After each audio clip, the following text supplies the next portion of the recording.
हरे कृष्णा। हिंदू पंचांग के अनुसार साल का 8वां महीना होता है कार्तिक का महीना। कार्तिक महीने के शुक्ल पक्ष की पूर्णिमा कार्तिक पूर्णिमा कहलाती है, जिसे देव दिवाली और गुरु पर्व के रूप में भी जाना जाता है। और इस दिन मणिकर्णिका स्नान भी किया जाता है। सृष्टि के आरंभ से ही कार्तिक पूर्णिमा की तिथि बहुत ही खास रही है। पुराणों में इस दिन स्नान, दान, व्रत, तप की दृष्टि से मोक्ष प्रदान करने वाला बताया गया है। और इस तिथि का महत्व सिर्फ वैष्णव भक्तों के लिए ही नहीं, बल्कि शैव भक्तों और सिख धर्म के लिए भी बहुत ज्यादा महत्वपूर्ण है। विष्णु भक्तों के लिए ये दिन इसलिए खास है क्योंकि भगवान श्री विष्णु का पहला अवतार इसी दिन हुआ था।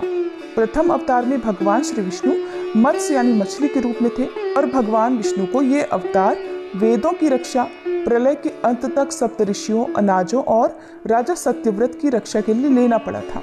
इससे सृष्टि का निर्माण कार्य फिर से आसान हुआ।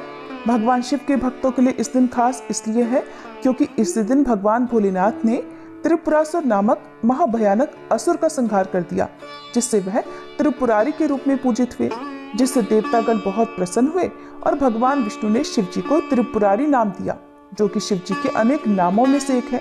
इसलिए कार्तिक पूर्णिमा को त्रिपुरी या त्रिपुरारी पूर्णिमा भी कहते हैं। सिख धर्म में कार्तिक पूर्णिमा के दिन को प्रकाशोत्सव के रूप में मनाया जाता है, क्योंकि इसी दिन सिख संप्रदाय के संस्थापक गुरु नानक देव जी का जन्म हुआ था। इस दिन सिख धर्म के लोग सुबह स्नान कर गुरुद्वारों में जाकर गुरुवाणी सुनते हैं और नानक जी के बताए हुए रास्ते पर चलने की शपथ लेते हैं, जिसे गुरु पर्व भी कहा जाता है। इस तरह से ये एक दिन एक नहीं बल्कि बहुत सारी वजह से खास है। इस पवित्र दिन में गंगा जी में या अन्य पवित्र नदियों के जल में समस्त देवी देवताओं का वास होता है। ऐसे में यदि मन में श्रद्धा और विश्वास के साथ पवित्र नदी के जल से स्नान किया जाए तो जन्म जन्मांतर के पापों का नाश हो जाता है। इस बार पूर्णिमा तिथि प्रारंभ होगी 15 नवंबर शुक्रवार को सुबह 6:20 से और समाप्त होगी 16 नवंबर शनिवार को सुबह 2:58 पर। क्योंकि इस बार केवल 15 नवंबर शुक्रवार के दिन ही पूर्णिमा तिथि सारा दिन विद्यमान रहेगी, इसलिए केवल और केवल 15 नवंबर शुक्रवार को ही पूर्णिमा व्रत रखा जाएगा। स्नान दान भी इसी दिन किया जाएगा, सत्यनारायण भगवान का व्रत भी इसी दिन रखा जाएगा और मणिकर्णिका स्नान भी इसी दिन किया जाएगा। अब जानिए इस दिन रहने वाले मुहूर्तों के बारे में।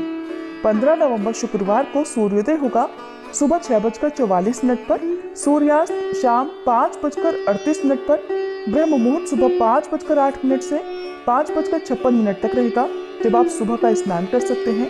अभिजीत मुहूर्त सुबह 11:49 से दोपहर 12:33 तक रहेगा।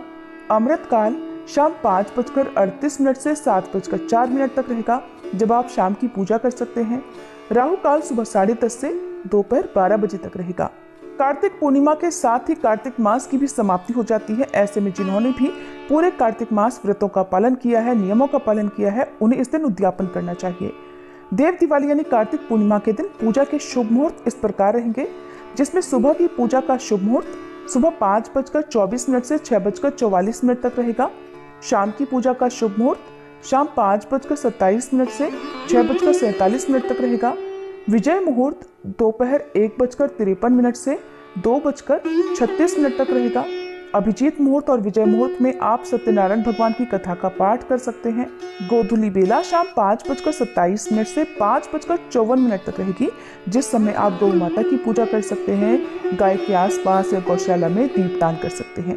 पूर्णिमा के दिन चंद्र देवता की पूजा की जाती है, तभी व्रत पूर्ण होता है। तो इस दिन चंद्रोदय होगा शाम 5:08 पर।